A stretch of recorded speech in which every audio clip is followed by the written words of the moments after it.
الحمد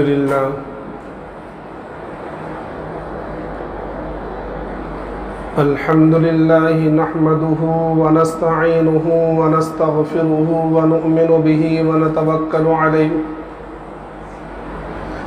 ونعوذ بالله من شرور أنفسنا ومن سيئات أعمالنا من يهد الله فلا مضل له ومن يضلله فلا هادي له ونشهد أن لا إله إلا الله وحده لا شريك له ولا نظير له ولا معين له ولا مشير له ولا مثال له ولا مثل له ونشهد أن سيدنا وسندنا وشفيعنا وحبيبنا ومولانا محمدا عبده ورسوله أما بعد فقد قال الله تبارك وتعالى في القرآن المجيد والفرقان الحميد فأعوذ بالله من الشيطان الرجيم بسم الله الرحمن الرحيم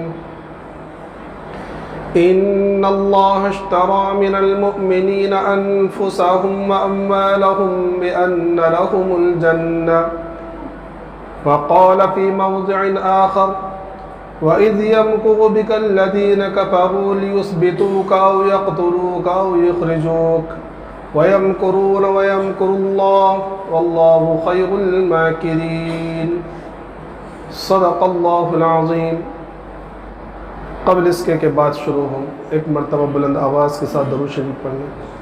اللہم صلی علی سیدنا مولانا محمد وعلی آل سیدنا مولانا محمد وبارک وسلم کما تحب وترضى عدد ما تحب وترضى یا کریم۔ الحمدللہ پچھلے کئی جمعوں سے جو ہے آقائے مدنی محمد عربی صلی اللہ علیہ وسلم کی پاک زندگی کا تذکرہ چل رہا ہے، اور ماشاء اللہ خوشی بھی ہوتی ہے کہ اب جو ہے ساتھی جو ہے جلدی آنے لگے ہیں نمازی۔ اب یہ نیت میں آپ لوگوں کے اوپر چھوڑتا ہوں کہ نیت کیا ہوتی ہے۔ نیت یہ بھی ہو سکتی ہے کہ بھئی جگہ نہیں ملے گی اس لیے جلدی چلو، اور نیت یہ بھی ہو سکتی ہے کہ بھئی اللہ کے رسول کی پاک زندگی کی چل رہی ہے اس لیے مکمل سنیں، اس کی سعادت حاصل کریں۔ حسن ظن تو یہ ہے کہ آپ لوگ اللہ کے رسول صلی اللہ علیہ وسلم کی سیرت سننے کے لیے جلدی آ رہے ہیں، اور نہیں ہے آپ لوگوں کی نیت تو نیت یہی کیجیے۔ میں ہمیشہ ایک بات کہتا ہوں کہ دیکھو اسلام وہ زندگی دیتا ہے، اور اسلام وہ مذہب ہے کہ جس مذہب کے اندر صرف دل کے ارادے کی وجہ سے انسان کی ضروریات اس کی عبادات میں شمار ہو جاتی ہے۔ سمجھ میں آیا؟ کھانا ہم کھا رہے ہیں اس وجہ سے کہ بھوک لگی ہوئی ہے، لیکن کھانا کھاتے ہوئے دو کام کر لیں۔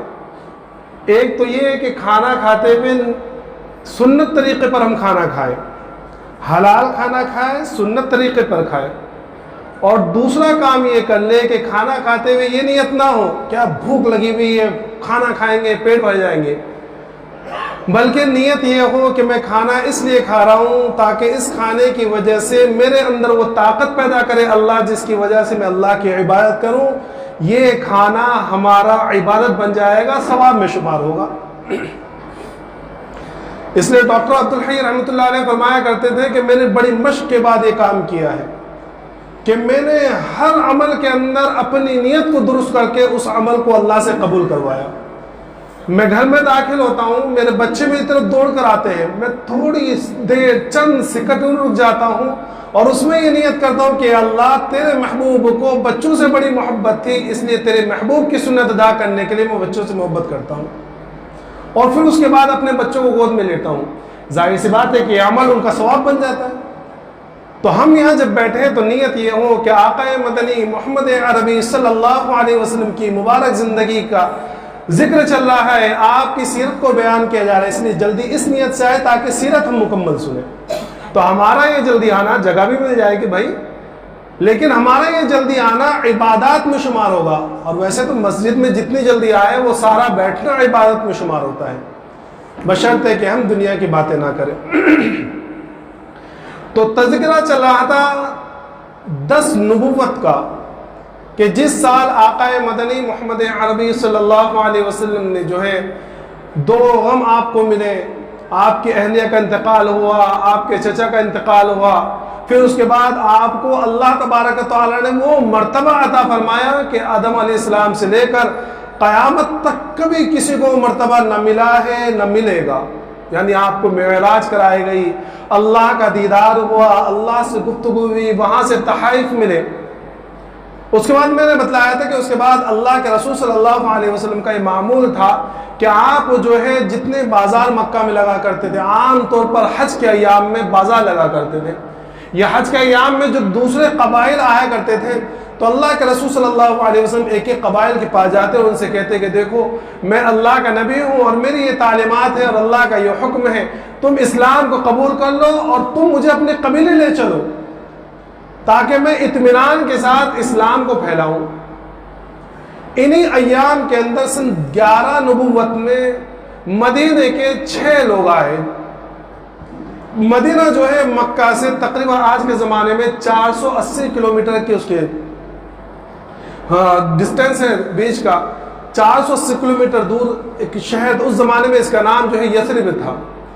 یہاں جو ہے 2 قبیلے جو ہے مشرکین کے تھے، ایک اوس اور ایک خزرج، اصل میں یہ تھے ایک ہی دادا کے اولاد، لیکن بعد میں آپس میں جھگڑا نا اتفاقی بہت زیادہ ہوئی۔ اس زمانے کے اندر ایک لڑائی ان کے درمیان چھڑی ہوئی تھی جس کی وجہ سے ان دونوں قبیلے کے بڑے بڑے سردار جو ہے لڑتے لڑتے آپس میں مر چکے تھے اور یہ آپس میں بہت ہی زیادہ کمزور ہو چکے تھے۔ اچھا، یہاں جو ہے اس مدینے کے اندر سرحدی اس میں یعنی کہ اس کے کنارے پر یہودیوں کی آبادی تھی۔ یہودیوں کی آبادی، حالانکہ اس زمانے کے اندر یہ لوگ اقلیت میں تھے، لیکن چونکہ یہودیوں کا شروع ہی سے کاروبار اب تک کیا ہے، یہ ہے بیاج کا کاروبار، سود، انٹرسٹ۔ آج بھی پوری دنیا کے اندر جو کاروبار بیاج سے چل رہا ہے، جہاں بیاج اور سود کی کثرت ہے، آپ پورے اس کو ٹٹولیں گے تو آگے کہیں نہ کہیں جا کر کوئی نہ کوئی یہودی کمپنی آپ کو ملے گی۔ تو اس زمانے کے اندر بھی چونکہ کم تھے لیکن بڑے فتی نالائق، شروع ہی سے یہ لوگوں کی سرشت میں داخل ہیں، ان کی فطرت میں ہے کہ ایک نمبر کے فتنہ باز، ان کا کام ہے آپس میں دوسروں کو لڑانا جھگڑانا۔ تو اس زمانے کے اندر میں ان کا کام یہی تھا کہ جو طاقتور لوگ تھے ان کو یہ سود پر پیسے دیا کرتے تھے تو ویسے ان کے قبضے میں، اور باقی دونوں قبائلوں کو لڑایا کرتے تھے۔ اوس کے پاس جا کے خزرت کی برائی کر دی اور ان کے بارے میں لگائے بجائے کر دی، خزرت کے پاس جا کر اوس قبیلے اوس کی برائی کر دی، اس طرح آپس میں لڑاتے تھے۔ لیکن چونکہ اقلیت میں تھے اور یہ قبیلے اوس اور قبیلے خزرت جو ہے بڑے جنگجو لوگ تھے، تو یہ ڈرتے بھی تھے یہودی کہ کہیں وہاں پر ہمارے اوپر جو حملہ نہ کر دے، اور کبھی لڑائی میں سامنے آمنے سے کبھی لڑائی بھی نہیں لڑتے تھے۔ تو یہ لوگ جو ہے یہ قبیلے خزرج اور قبیلے اوس کے لوگوں سے کہا کرتے تھے کہ ان قریب ایک نبی پیدا ہونے والا ہے، آخری نبی پیدا ہونے والے ہیں اور وہ ہمارے قبیلے میں پیدا ہوں گے۔ جب یہ ہمارے پاس آئیں گے اور ہمارے قبیلے میں پیدا ہو جائیں گے تو ہم ان کے ساتھ مل کر تم کو بالکل نیست و نابود کر دیں گے، قوم عاد اور قوم ارم کی طرح تم کو برباد کر دیں گے۔ تو قبیلے اوس اور قبیلے خزرج کے جو لوگ تھے ان کے کانوں میں یہ بات آ چکی تھی اور بھنک لگ چکی تھی کہ بھائی آخری نبی پیدا ہونے والے ہیں۔ تو سن 11 نبوت میں قبیلے خزرج کے 6 لوگ جو ہے حج کے لیے آئے، اس میں خاص طور پر جو نام اسعد بن زرارہ رضی اللہ تعالیٰ عنہ، اسی طرح ایک دوسرے صحابی ابو الحسین بن تیحان، اور بھی 4 لوگ تھے، یہ لوگ حج کے لیے آئے۔ تو اللہ کے رسول صلی اللہ علیہ وسلم نے معمول بنا رکھا تھا کہ حج کے ایام میں رات کے وقت جو ہے قبیلوں کے پاس جاتے، تمام قبائلوں کے پاس جاتے تاکہ رات کا ٹائم رہتا تو لوگوں کو پتہ نہیں چلتا تو آپ کو پریشان نہیں کیا کرتے، ورنہ دن میں پیچھے ابو لہب نالائق وہ آپ کے پیچھے چلا کرتا اور دوسرے لوگوں کو بھڑکاتے کہ بھئی ان کی بات مت سنو، یہ بددین ہو گئے، ایسا ویسا پریشان کیا کرتے تھے۔ تو اللہ کے رسول صلی اللہ علیہ وسلم جو ہے قبیلے خزرج کے ان لوگوں کے پاس آئے اور آ کے کہنے لگے، پوچھا کہ بھئی تم کون لوگوں، کہا کہ ہم یہ ہیں، یثرب سے آئے ہیں، قبیلے خزرج کے لوگ ہیں۔ تو اللہ کے رسول صلی اللہ علیہ وسلم فرمایا کہ میں تم سے چند باتیں کرتا ہوں، تم میری باتوں کو سن لو۔ تو ان لوگوں نے کہا کہ ٹھیک ہے بتلائیے۔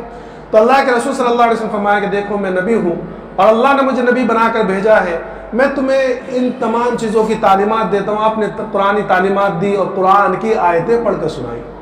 جب قرآن کی آیتیں پڑھ کر سنائی تو فوراً حضرت اسعد بن زرارہ رضی اللہ تعالیٰ عنہ نے اپنے 5 ساتھیوں سے کہا، اشارہ پہلے تو آپس میں اشارہ کیا اور پھر کہنے لگے کہ اوہ یہ تو لگتا ہے وہی نبی ہے جو یہودی کہا کرتے ہیں، تو ان کے آگے بڑھنے سے پہلے، ان کے سبقت لے جانے سے پہلے کیوں نہ ہم آگے بڑھ جائیں اور خود ایمان لے کر آ جائیں۔ تو فوراً کہا کہ یا رسول اللہ آپ اپنا ہاتھ بڑھائیے، ہم آپ کے ہاتھ پہ ایمان قبول کرتے ہیں۔ فوراً یہ سارے 6 لوگ ایمان قبول کر لیا اور اللہ کے رسول صلی اللہ علیہ وسلم سے کہنے لگے کہ یا رسول اللہ ہم اپنے قبیلے میں جا کر اس بات کی تعلیم دیں گے، اور یہ اس وہاں سے روانہ ہو گئے۔ مدینے میں جا کر ان لوگوں کا نے یہی کام کیا کہ ہر جہاں مجلسیں بیٹھتی فوراً اللہ کے رسول کا تذکرہ ہوتا، قرآن پاک کی آیتیں جو سنائی وہ لوگوں کو سناتے۔ تو اس طرح تھوڑی تھوڑی باتیں تقریباً مدینے کے ہر گھر میں پہنچ گئی۔ جب نبوت کا 12واں سال ہوا تو یہ لوگ اپنے ساتھ میں 6 تو یہی لوگ اور 5 دوسرے لوگ لے کر 12 حضرات وہاں پہنچے اور مینا کی ایک گھاٹی کے اندر اللہ کے رسول صلی اللہ علیہ وسلم سے ملاقات کی۔ اب تو وہ گھاٹی بالکل صاف کر دی گئی ہے، سڑکیں بنا دی گئی ہیں، تو وہاں ان لوگوں نے رات کے ٹائم میں ملاقات کی۔ اس میں بہت سارے نام ہیں، اس میں حضرت سعد بن عبادہ بن صامت رضی اللہ تعالیٰ کا نام ہے، اور دوسرے رفاعہ بن مالک اور دوسرے صحابی کا نام ہے۔ یہ لوگ اللہ کے رسول صلی اللہ علیہ وسلم سے انہوں نے ملاقات کی اور ان لوگوں نے 12 حضرات نے اللہ کے رسول صلی اللہ علیہ وسلم سے بیعت کی۔ اس بیعت کو بیعت عقبہ اولا کہا جاتا ہے۔ عقبہ گھاٹی کے معنی اور اولا کے معنی پہلی بیعت۔ تو یہ 12 حضرات نے وہاں آپ سے بیعت کی اور پھر اللہ کے رسول صلی اللہ علیہ وسلم سے درخواست کی کہ یا رسول اللہ آپ ہم کو دین سکھلانے کے لیے اب ہمارے ساتھ میں کسی کو روانہ کر دیجیے۔ تو اللہ کے رسول صلی اللہ علیہ وسلم نے حضرت مصعب بن عمیر رضی اللہ تعالیٰ عنہ اور حضرت عبداللہ ابن ام مکتوم رضی اللہ تعالیٰ عنہ، بعد میں حضرت عبداللہ ابن مکتوم اللہ کے رسول صلی اللہ علیہ وسلم کے مؤذن بھی بنے، ان کو روانہ کیا۔ یہ 12 حضرات لے کر یہاں آئے۔ ان کا قیام جو ہے حضرت اسعد بن زرارہ رضی اللہ تعالیٰ عنہ کے مکان پر ہوا۔ حضرت مصعب بن عمیر رضی اللہ تعالیٰ عنہ لوگوں کو تعلیم دیتے، قرآن سکھلاتے، اس لیے آپ کا لقب مقری بھی پڑ گیا، تعلیم دینے والے۔ اب یہ باتیں مدینے میں پھیل گئی کہ بھئی اس طرح 2 حضرات آئے ہیں اور اس طرح اللہ کے رسول کی دعوت دیتے ہیں اور نبوت کی باتیں بتلاتے ہیں اور اللہ محمد صلی اللہ علیہ وسلم کی باتیں بتلاتے ہیں۔ تو وہاں 2 سردار تھے، حضرت سعد بن معاذ اور اسید بن حضیر رضی اللہ تعالیٰ۔ تو ان لوگوں کو پتہ چلا کہ بھئی ایسا ایسا مسئلہ ہے، تو یہ بڑے غصہ ہوئے۔ تو حضرت اسید بن حضیر نے کہا حضرت سعد بن معاذ سے کہ بھئی تم جاؤ اور اسعد بن زرارہ کے پاس جاؤ، وہ میرا خالہ زاد بھائی ہے اس لیے میں نہیں جا سکتا، تم جاؤ اور ان کو جا کے سمجھا دو کہ یہ بدتمیزی یہاں نہ کریں اور اس طرح یہاں فتنہ نہ پھیلائے اور تفرقہ نہ ڈالے۔ تو حضرت سعد بن معاذ بڑے غصے میں آئے۔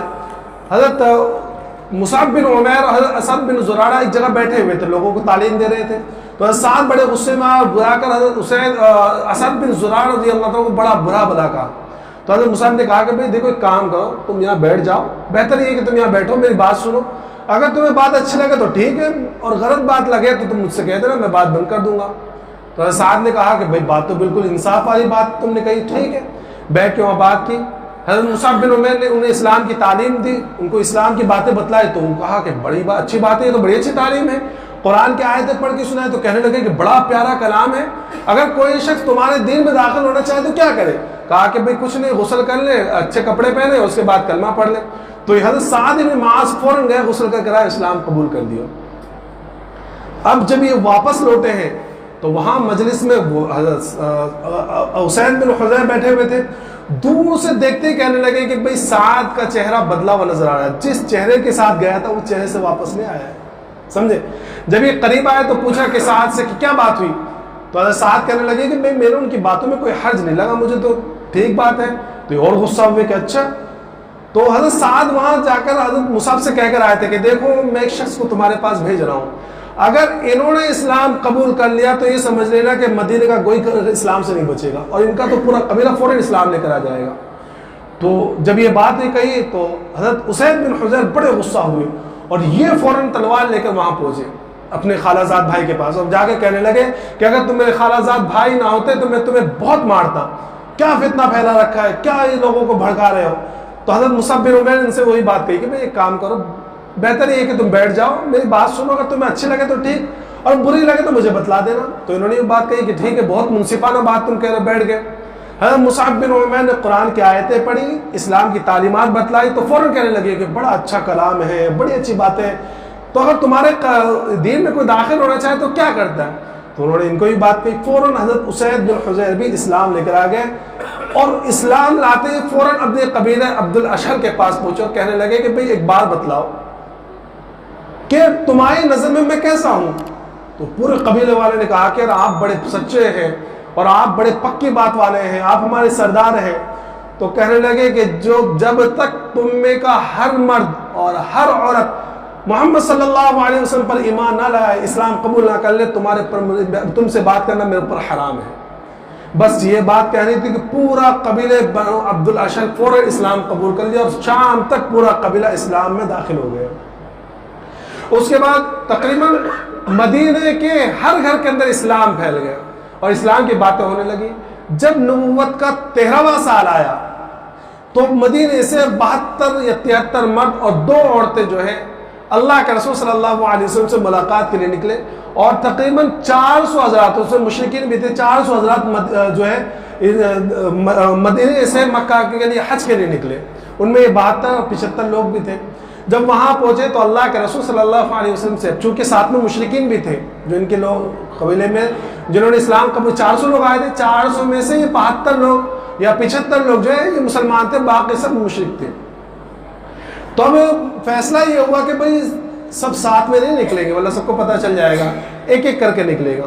تو رات میں جب رات کی تاریکی پھیل گئی تو یہ ایک ایک کر کے جو ہے یہ مینا کی گھاٹی میں جمع ہوئے. یہ 72-73 افراد اور 2 عورتیں یہ داخل وہاں آئے. ابن عبداللہ بن رواحہ رضی اللہ تعالیٰ جیسے جلیل القدر صحابی, اور بھی بہت سارے 73 مرد اور 2 عورتیں تھیں, یہ وہاں آئے. اللہ کے رسول صلی اللہ علیہ وسلم بھی وہاں تشریف لائے, اور اس بار اللہ کے رسول صلی اللہ علیہ وسلم کے ساتھ میں حضرت عباس رضی اللہ تعالیٰ, حالانکہ اس وقت ایمان نہیں لائے تھے, آپ کے چچا بھی ساتھ میں تھے. اچھا, اس وقت جب مدینے والے آئے تھے تو دل میں یہ نیت لے کر آئے تھے کہ بھئی کم تک ہم اللہ کے رسول صلی اللہ علیہ وسلم کو مکہ میں چھوڑے رکھیں گے کہ وہاں پہاڑوں میں پھرتے رہیں اور لوگ آپ کے ساتھ بدسلوکی کریں. تو آپ کا پورا ارادہ, مدینے والوں کا پورا ارادہ یہ تھا کہ اللہ کے رسول کو ہم ساتھ میں آنے کی دعوت دیں گے. رات میں ملاقات ہوئی, اللہ کے رسول صلی اللہ علیہ وسلم کو اسلامی تعلیمات بتلائی. تو پھر یہ لوگ کہنے لگے کہ یا رسول اللہ آپ ہمارے ساتھ میں چلیے, ہم آپ کو لے کے چلیں گے. تو حضرت عباس رضی اللہ عنہ کھڑے ہوئے اور کہنے لگے کہ لوگوں تم جانتے ہو کہ کیا بات کر رہے ہو, کہ بات کرنے سے پہلے سوچ رہے ہو کیا کہہ رہے ہو, کہ یہ میرا بھتیجا کہ آج مکہ میں ہے, ہم ان کے ساتھ میں کھڑے ہیں, ہم ان کی حفاظت کرنے کے لیے تیار ہیں, یہ بے یار و مددگار نہیں ہے, لیکن کل کو جب تم لے کے جاؤ گے تو یہ یاد رکھنا محمد صلی اللہ علیہ وسلم کو لے کے جانے کا مطلب یہ ہے کہ عرب کے سارے قبائل سے دشمنی لینا. کیا تم اس کے لیے تیار ہو؟ کل کو ایسا نہ ہو کہ تمہارے سردار اور تمہارے اشراف اگر مارے جائیں تو تم محمد صلی اللہ علیہ وسلم کو بے یار و مددگار چھوڑ دو. تو فوراً سعد بن زرارہ رضی اللہ تعالیٰ کھڑے ہوئے کہ نہیں, ہم محمد صلی اللہ علیہ وسلم کی ہر جگہ سے حفاظت کریں گے, ہر طریقے سے حفاظت کریں گے. اور پھر اللہ کے رسول صلی اللہ علیہ وسلم سے پوچھا کہ یا رسول اللہ آپ ہم سے کس بات پر بیعت لیتے ہیں؟ تو اللہ کے رسول صلی اللہ علیہ وسلم فرمایا کہ دیکھو, پہلی بات تو یہ ہے کہ تم میری اطاعت کرو گے اچھے ٹائم پر بھی اور ناگواری کی حالت میں بھی, خوشی کی حالت میں بھی, ناگواری کی حالت میں بھی. میری بات سمجھ میں آئے تو بھی قبول کرنا, نہ سمجھ میں آئے تو بھی قبول کرنا. تو کہا کہ ٹھیک. دوسری بات کہ میرے اوپر خرچ کرو گے تنگی کے اندر بھی اور خوشحالی کے اندر بھی, حالات کیسے بھی آئے, خوشحالی آ جائے تو بھی خرچ کرنا ہے, اور اگر تنگی آئے تو بھی خرچ کرنا ہے. کہا کہ ٹھیک ہے. اس کے بعد کیا فرمایا, الامر بالمعروف والنہی عن المنکر, کہ امر بالمعروف کرو گے, بھلائی کی باتوں کا حکم دے گے اور برائی سے روکو گی. کہا کہ ٹھیک ہے. اور کہا کہ 34 بات یہ ہے کہ میری ہر حال میں حفاظت کرو گے. کہا کہ ٹھیک ہے. اسد بن زرارہ رضی اللہ تعالیٰ کھڑے ہوئے اور کہنے لگے کہ یا رسول اللہ ہم بالکل تیار ہیں, اس بار ہم آپ کے ہاتھ بیعت کرتے ہیں. جب یہ بات کہی تو فوراً ابو الحیثم ابن تیہان یہ کھڑے ہوئے اور کھڑے ہو کے کہنے لگے دوبارہ کہ اے مدینہ والوں سوچ لو, اگر تم آج انکار کرتے ہو تو تمہارے پر کوئی کوئی لعنت ملامت نہیں ہے، لیکن ایسا نہ ہو کہ کل تم مدینے لے جاؤ اور جب تمہارے پر حالات آ جائیں تو تم محمد صلی اللہ علیہ وسلم کا ساتھ چھوڑ دو. کبھی ایسا نہیں ہونا چاہیے. دوبارہ سب لوگوں نے کہا کہ نہیں، ہم آپ کی ایسی حفاظت کریں گے جیسے ہم اپنے بچوں کی حفاظت کرتے ہیں. تو اس کے بعد ابو الحیثم ابن تیہان رضی اللہ تعالیٰ عنہ نے فوراً کھڑے ہو کے دوبارہ یہ کہا کہ یا رسول اللہ، ہم آپ کے ہاتھ پہ بیعت کرتے ہیں، لیکن چونکہ میں اپنی قوم کا سردار ہوں، میں صرف یہ پوچھنا چاہتا ہوں کہ اس کے بدلے میں ہمیں کیا ملے گا. بعض روایت میں آتا ہے کہ اسعد بن زرارہ رضی اللہ تعالیٰ نے پوچھا کہ یا رسول اللہ، اس کے بدلے میں ہمیں کیا ملے گا؟ تو اللہ کے رسول صلی اللہ علیہ وسلم صرف ایک لفظ کہا، کیا ملے گا؟ جنت ملے گی. کیا کہا؟ جنت ملے گی. اسعد بن زرارہ رضی اللہ عنہ نے فوراً کہا کہ یا رسول اللہ، ہم تیار ہیں، بڑے نفع کا سودا ہے. اب اس فائدے کو، اس تجارت کو نہ میں اقالہ کروں گا اور نہ فسخ کروں گا. کیا مطلب؟ کہ نہ دوبارہ لوٹاؤں گا، نہ اس تجارت کو توڑوں گا. ہم تیار ہیں. جب یہ الفاظ کہے تو ان کی شان میں اللہ کی طرف سے قرآن کی آیت نازل ہوئی، ان اللہ اشترى من المؤمنین انفسهم واموالهم بان لهم الجنہ. اور قیامت تک کے لیے اللہ نے ایک تجارت قائم کر دی. کیا کر دی؟ قیامت تک آنے والے ہر مرد کے لیے، ہر عورت کے لیے ایک تجارت قائم کر دی. کیا؟ کہ اللہ نے تمہاری جان کو، تمہارے مال کو جنت کے بدلے میں خرید لیا ہے. یہ قیامت تک کے لیے ہے. ابھی ہمارا کام ہے کہ ہم کیسی تجارت کرتے ہیں. ہم اللہ کے ساتھ تجارت کر کے جنت خریدتے ہیں یا دنیاوی تجارت کر کے جہنم خریدتے ہیں، یہ ہمارے اوپر ہے کہ ہم کس کے ساتھ کاروبار کرنا چاہتے ہیں. تو ابو الحیثم ابن تیہان نے دوبارہ کہا کہ یا رسول اللہ، ایک بات اور پوچھنا چاہتا ہوں. کہا کہ کیا؟ کہ آپ جانتے ہیں کہ ہمارے وہاں یہودی رہتے ہیں، ہمارا ان کے ساتھ لین دین ہے. کل کو ہم آپ کو لے جائیں گے، آپ کے اوپر ایمان لا کر. ظاہر سی بات ہے کہ جب ہم آپ کے اوپر ایمان لائیں گے تو یہودی کے ساتھ ہمارا مقابلہ ہوگا، ان کے ساتھ ہمارے کاروبار وہ ختم ہو جائیں گے. کل کو اللہ آپ کو فتح یاب کر دے، آپ کو فتوحات مل جائے، آپ سردار بن جائے، تو کل کو ایسا نہ ہو کہ آپ ہمیں چھوڑ جائیں. سمجھ میں؟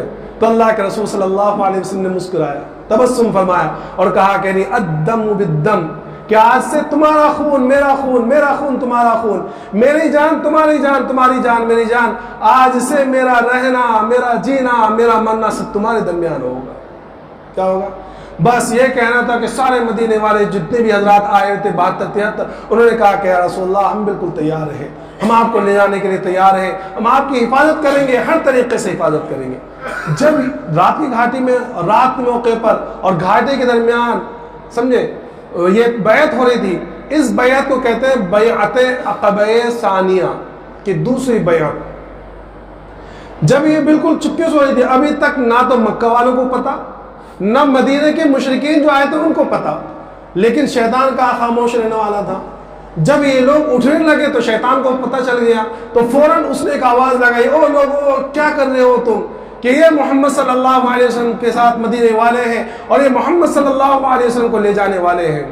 اللہ کے رسول کو یہ آواز آئی. اللہ کے رسول نے کہا کہ او شیطان، اس گھاٹی کے شیطان کی آواز ہے، اور اس سے مخاطب ہو کر کہنے لگے کہ او شیطان، بہت جلد میں تیرے جنگل سے نکل جاؤں گا اور بہت جلد تیرے اوپر قابو پا لوں گا. اور اس کے بعد آپ روانہ ہو گئے، سب اپنے اپنی جگہ پہ روانہ ہو گئے. لیکن جب یہ آواز آئی تو مکہ کے لوگوں کے اندر یہ بات پھیل گئی کہ بھئی اس طرح کا معاملہ ہوا. تو مکہ کے جو سردار تھے، ابو جہل، ابو سفیان، ابو لہب، یہ لوگ جو ہے فوراً بھاگتے ہوئے جو ہے مدینے والوں کے پاس آئے، اور مدینے کے جو سردار تھے ان سے کہا کہ بھئی تم لوگ کیا کر رہے ہو؟ ہم نے سنا کہ تم ہمارے ساتھ جنگ کے لیے تیار ہو، محمد صلی اللہ علیہ وسلم کو لے جانے چاہتے ہو. کہ ہم تمہارے ساتھ جنگ کرنا نہیں چاہتے، کیونکہ مدینے کے جو لوگ تھے ان میں اکثر جو ہے مکہ کے لوگوں کے ننیال مدینے میں تھی. خود اللہ کے رسول صلی اللہ علیہ وسلم کے ننیال مدینے میں تھے، قبیلہ بنو نجار میں. تو چونکہ مشرکین جو تھے مدینے کے، وہ سردار، ان کو تو معلوم ہی نہیں تھا کہ کیا معاملہ ہے. یہ تو سارے چھپ کے آئے تھے. انہوں نے قسمیں کھائی کہ ہمارے ساتھ ایسا کوئی معاملہ ہی نہیں ہے، ہم تو محمد صلی اللہ علیہ وسلم سے ملے ہی نہیں. اور جو مسلمان ہو گئے تھے وہ چپکے میں آپس میں اشارہ کرے، انہوں نے نہ ہاں کہا نہ نہ کہا، وہ خاموش بیٹھے رہے، نہ جھوٹ بولنے کی نوبت آئے. جب انہوں نے قسمیں دے کر بالکل یقین دلایا کہ ہمارا محمد صلی اللہ علیہ وسلم کو تعلق ہی نہیں ہے. عبداللہ ابن ابی ابن سلول جو بعد میں منافقین کا سردار بنا، اس نے بڑا قسم کھایا کہ ہمارا تو ہم سے محمد صلی اللہ علیہ وسلم ہماری ملاقات ہی نہیں ہوئی. تو یہ مطمئن ہو کے چلے گئے. لیکن چونکہ بات پھیل چکی تھی، شیطان نے آ کے دوبارہ بتلا دیا. تو اب یہ ہوا حج کا موسم ختم ہوا، مدینے والے مدینے میں چلے گئے اور مکہ اللہ کے رسول صلی اللہ علیہ وسلم اپنے اس میں آ گئے۔ اب اللہ کے رسول صلی اللہ علیہ وسلم نے نبوت کے 13ویں سال میں عام صحابہ کرام کو اجازت دے دی کہ بھئی جس کا بس چلے اور جس کے پاس اختیار ہو وہ یہاں سے ہجرت کر کے مدینہ چلا جائے۔ اب لوگوں میں جو ہے مدینہ جانے لگے۔ سب سے پہلے آپ کے ایک رشتہ دار حضرت ابو سلمہ رضی اللہ تعالیٰ نے ہجرت کی ہے، اور آپ کے ساتھ آپ کی بیوی ام سلمہ رضی اللہ عنہا جو بعد میں ام المؤمنین بنی ہیں، وہ اور آپ کا بیٹا سلمہ یہ نکلے۔ جب یہ نکلے تو ان کی ہجرت کا ایک بڑا عجیب واقعہ، جب یہ نکلے تو ابو سلمہ رضی اللہ تعالیٰ عنہ کے خاندان والے آگے، پہلے تو ام سلمہ رضی اللہ تعالیٰ عنہ کے خاندان والے آئے اور کہنے لگے کہ بھائی تم جا رہے ہو، تمہارے نفس کے اوپر ہمارا کوئی قابو نہیں ہے، تم جاؤ، لیکن ہم اپنی لڑکی کو لے جانے نہیں دیں گے۔ اور ام سلمہ رضی اللہ تعالیٰ عنہ کو انہوں نے لے لیا۔ جب ابو سلمہ رضی اللہ تعالیٰ عنہ کے خاندان والوں نے دیکھا تو وہ کہنے لگے کہ بھائی تم نے اپنی بیٹی کو جانے نہیں دیا تو ہم اپنے بیٹے سلمہ کو، یعنی جو ابو سلمہ رضی اللہ عنہ کے بیٹے تھے، تو ہم ان کو کیسے جانے لیں؟ سلمہ کو انہوں نے لے لیا۔ اب بیچارے تنہا ابو سلمہ رضی اللہ تعالیٰ عنہ ہجرت کی مدینے چلے گئے۔ اب یہاں ام سلمہ رضی اللہ تعالیٰ عنہ خود فرماتی ہے کہ میں رات دن 1 سال تک جہاں یہ لوگ جدا ہوئے تھے وہاں جا کر یہ روتی اور وہاں جا کے رو کر پوری شام گزار دیتی۔ 1 سال کے بعد آپ کے چچا بھائی کو بڑا رحم آیا اور انہوں نے جا کے اپنے قبیلے والوں کو دھتکارا، تمہیں کہا کہ تمہیں شرم نہیں آتی کہ بیچاری کو بشور سے اور بیٹے سے جدا کر رکھا ہے، اس کو جانے کیوں نہیں دیتے؟ تو انہوں نے کہا کہ ٹھیک ہے جانے دو۔ 1 سال کے بعد ام سلمہ رضی اللہ تعالیٰ عنہ اپنے بیٹے کو لے کر مدینے کی طرف تنہا ہجرت کی، کوئی ساتھ میں نہیں۔ جب کبھی مدینے کے قریب پہنچے تو وہاں عثمان ابن طلحہ رضی اللہ عنہ نے کہا کہ کہاں کا ارادہ ہے؟ کہا کہ میں ابو سلمہ کی بیوی ہوں اور مدینے کا ارادہ ہے۔ کہا ساتھ میں کوئی نہیں؟ کہا کہ کوئی نہیں، اللہ اور میرے بچے کے علاوہ میرے ساتھ میں کوئی نہیں۔ تو حضرت عثمان ابن طلحہ رضی اللہ عنہ سے کہا کہ تمہارے شوہر اس وقت قباء میں ہیں، اور وہاں آپ کو پہنچایا۔ ام سلمہ رضی اللہ تعالیٰ کہتی ہے کہ میں نے عثمان ابن طلحہ سے زیادہ باحیا اور شریف آدمی کبھی نہیں دیکھا کہ جب مجھے اترنا ہوتا تو وہ اپنا منہ پھیر کے وہاں چلے جاتے اونٹنی کو بٹھا کے، اور جب مجھے بیٹھنا ہوتا تو مجھے اونٹ لا کے بٹھا دیتے اور میں اس میں سوار ہوتا، اس کے بعد میرے پاس آتے۔ بہرحال 1 سال بعد یہاں پہنچی ہے۔ اس کے بعد عام لوگوں نے ہجرت کرنا شروع کیا۔ صہیب رومی رضی اللہ عنہ جب ہجرت کرنے لگے تو لوگوں نے پکڑ لیا، اچھا روم کے رہنے والے تھے، یہاں آ کے تم نے کاروبار کیا، مال و دولت مکہ میں کمایا اور سارا مال و دولت لے کے جانا چاہتے ہو، نہیں لے کے جانے دیں گے۔ تو صہیب رضی اللہ عنہ کہنے لگے کہ اچھا ایک کام کرو کہ تم جانتے ہو کہ میں بہت اچھا تیر انداز ہوں، تم یہ بھی جانتے ہو کہ میں تلوار چلانے والا ہوں، میرے قریب کوئی آئے گا نہیں، ایک کام کرو میرا اتنا مال ہے، سارا مال تم لے لو، اور پورا مال کافروں کو دے دیا، اور اس طرح ہجرت کی کہ کوئی مال ساتھ میں نہیں تھا۔ جب مدینہ پہنچے تو اللہ کے رسول نے فرمایا ربیح صہیب کہ بڑی نفع کی تجارت کر کے آئے ہو، بڑا نفع کما کر آئے ہو۔ یہ عام مسلمانوں کی چھپ چھپ کر کوئی حضرت عمر رضی اللہ عنہ جب ہجرت کرنے لگے تو آپ کے تو میں نے بتلایا کیا شان حضرت عمر رضی اللہ تعالیٰ کی، آپ کی ہجرت، آپ کا اسلام، آپ کی خلافت۔ جب ہجرت کرنے لگے تو آپ نے کمان اٹھائی، بہت سارے تیر لیے اور چھپ کر ہجرت نہیں کی، تیر اور کمان لے کر حرم کے اندر آئے، اطمینان کے ساتھ طواف کیا، اس کے بعد 2 رکعت نفل پڑھی، اور اس کے بعد حرم کے اندر کافروں کے جو ہے مجمع لگتا تھا، کچھ ٹولی یہاں بیٹھی ہوئی، کچھ ٹولی وہاں بیٹھی ہوئی، آپس میں بات چیت کرتے رہتے، تو ایک ایک کے پاس گئے اور جا کے کہنے لگے کہ میں عمر ابن خطاب ہوں، میں ہجرت کر رہا ہوں، جو چاہے کہ اس کی ماں اس کے اوپر روئے، اس کی بیوی جو ہے بیوہ ہو جائے اور اس کے بچے یتیم ہو جائے، مکہ کے باہر آ کے مجھ سے مل لے۔ کسی ایک کی ہمت نہیں ہوئی کہ جا کے مقابلہ کرے۔ اس طرح اس شان سے حضرت عمر رضی اللہ عنہ نے جو ہے ہجرت کی ہے۔ 2 مہینہ 3 مہینہ نہیں گزرا تھا کہ مکہ کے اندر صرف وہ لوگ رہ گئے جو کسی کے غلام تھے، یا وہ لوگ رہ گئے جن کے پاس پیسوں کی کمی تھی، یا وہ لوگ رہ گئے جو کمزور تھے، ضعیف تھے، ورنہ مکہ کے اندر اللہ کے رسول، حضرت ابوبکر صدیق اور حضرت علی کے علاوہ کوئی نہیں تھا، سارے لوگوں نے ہجرت کر لی۔ اب حضرت ابوبکر صدیق رضی اللہ عنہ نے بھی ارادہ کیا کہ ہجرت کر لیں، تو اللہ کے رسول نے فرمایا کہ بھئی ٹھہرو ذرا کہ مجھے بھی حکم ہونے والا ہے۔ تو حضرت ابوبکر نے پوچھا کہ یا رسول اللہ میں بھی آپ کے ساتھ چلوں گا؟ کہا کہ ہاں ارادہ تو یہی ہے، اور دیکھیں کیا ہوتا ہے اللہ کی طرف سے حکم۔ جب مکہ والوں نے دیکھا کہ بھئی یہ تو سارے لوگ نکل گئے، اور مکہ والے اس بات کو جانتے تھے کہ مدینے کی اہمیت کیا ہے، مدینہ ایسی جگہ پر واقع تھا کہ ہر ایک کی تجارت کا تعلق وہیں سے جڑا ہوا تھا۔ شام جانا ہو تو مدینے کی طرف سے راستہ پڑتا ہے، مدینے کے قریب میں.